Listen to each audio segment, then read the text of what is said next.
Alrighty, I managed to pull out another sort of military themed train. I was going to pull out another army train, but darn engine didn't work very well, and I don't feel like messing with it now. So I put together this Marx Cape Canaveral Express. Nearly all these, well, all these cars and engine I bought separately. I didn't buy this thing as a set, so it's a put together. All right, it's an assembled collage of cars. We've got, of course, the Cape Canaveral engine.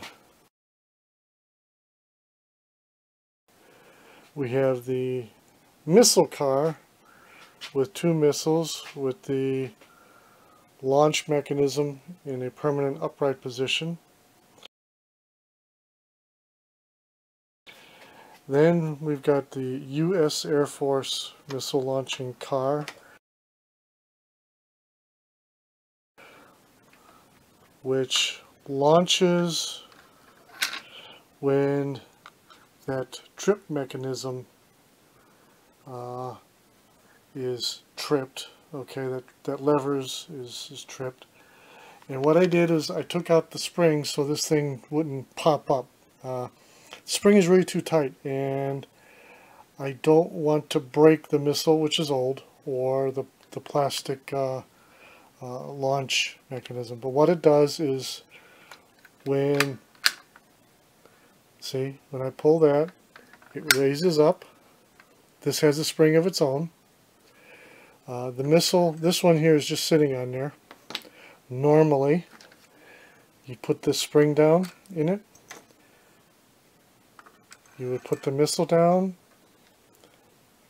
push it down, and then lock it in place. However, this, like I said, this spring is really, really tight, and I just don't want to break anything right now. So I'm going to forego that. Then we've got the chemical rocket fuel. Oh, the other thing is too, if this thing actually launches and it hits the ceiling or whatever, I don't want to break the missile. These are original missiles, and they're expensive now. It's not so much for play anymore as it is for show. If I did this outside and it landed on the dirt or the grass or whatever, that's okay. But here inside, I just don't want to take the chance of breaking it. Okay, then we have this chemical rocket fuel tank car. And the All-State rocket fuel car. And then the Rocket Computing Center caboose. I have several other Cape Canaveral cars. However, they are all plastic knuckle couplers. And I don't have any adapters to allow them to work with the tilt auto coupler that's on the engine. So okay, that's for another time, another decade, another millennium, whatever. So I'm gonna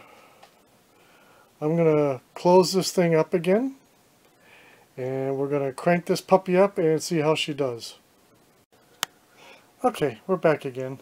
I just had this engine serviced by Johnny Thompson.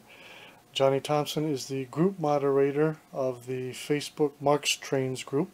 He also fixes Marx trains, repairs them. And now you're asking yourself, why didn't I do it? Well, okay, I'm a klutz, plain and simple. I'm the kind of guy who starts to fix one thing and ends up breaking 2 more. Not only that, I ended up with 0 place to actually work here in the cave. It's become so overrun with junk and boxes. I literally do what very, very little I can standing right here, just about where you see me on this toy train layout. So I'm pretty much limited to squirting a few shots of lube in the axles of the cars, or perhaps putting a spring in. That's it. I'm sorry, it's for right now. That's my life. Alright. Hopefully one day that'll improve, but I'm not holding my breath. Anyway, let's see how well this runs. I'm going to step over here to the transformer.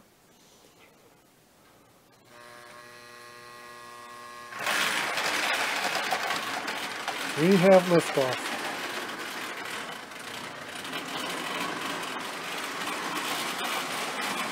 This is another train engine that I never ran because it wasn't working when I bought it, and I didn't have the smarts to be able to fix it.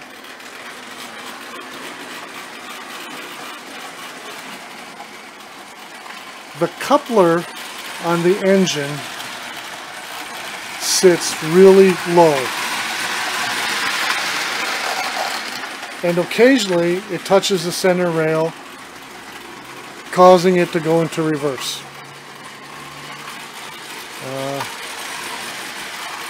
Don't know what the fix for that is, but what the hell.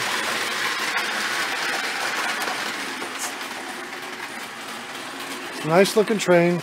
Let's just leave it do its thing.